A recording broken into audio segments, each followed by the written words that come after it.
ಕಲ್ಲಂಗಡಿ ಬೆಳೆಗೆ ಸಂಬಂಧಿಸಿದಂತೆ ಆರಂಭದಲ್ಲಿ 11ನೇ ದಿನ ನಾನು ಬೇರಿನ ಬೆಳವಣಿಗೆಯನ್ನು ಉತ್ತೇಜಿಸಲು ಅಭಿಮಾನ್ ಅನ್ನು ಹಾಕಿದೆ. ಅದನ್ನು ಹಾಕಿದ ನಂತರ ನಾನು ಸೂಕ್ಷ್ಮ ಬೇರುಗಳಲ್ಲಿ ಗಮನಾರ್ಹ ಬೆಳವಣಿಗೆಯನ್ನು ಗಮನಿಸಿದೆ. ಸಸ್ಯಗಳು ಸಹ ಹುರುಪಿನಿಂದ ಕೂಡಿದ್ದವು ಮತ್ತು ಅತ್ಯುತ್ತಮ ಬಳ್ಳಿ ಬೆಳವಣಿಗೆಯನ್ನು ಪ್ರದರ್ಶಿಸಿದವು. ತರುವಾಯ 35ನೇ ದಿನ ನಾನು ಎಪಿಕೆಯ ಆರ್ಗಾನಿಕ್ಸ್ನಿಂದ FL77 ಅನ್ನು ಸಿಂಪಡಿಸಿದೆ. ಶುಭಾಶಯಗಳು. ನನ್ನ ಹೆಸರು ಅಲಘು. ನಾನು ಕೊಯಮತ್ತೂರು ಜಿಲ್ಲೆಯಲ್ಲಿ ವಾಸಿಸುತ್ತಿದ್ದೇನೆ ಮತ್ತು ಕೃಷಿಯಲ್ಲಿ ತೊಡಗಿಸಿಕೊಂಡಿದ್ದೇನೆ. ನನಗೆ ಒಟ್ಟು 5 ಎಕರೆ ಭೂಮಿ ಇದೆ.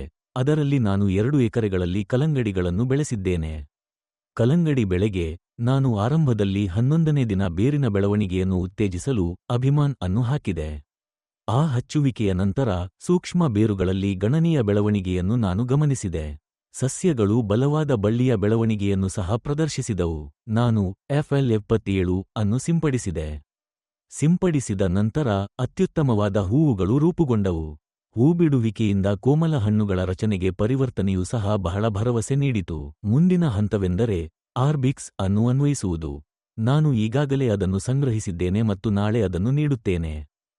2 ಎಕರೆ ಕಲ್ಲಂಗಡಿ ಕೃಷಿಯಲ್ಲಿ 11ನೇ ದಿನ ನಾನು ಹನಿ ನೀರಾವರಿ ವಿಧಾನವನ್ನು ಬಳಸಿಕೊಂಡು ಎಪಿಕೆಯ ಆರ್ಗಾನಿಕ್ಸ್ನಿಂದ ಅಭಿಮಾನ್ ಅನ್ನು ಹಾಕಿದೆ.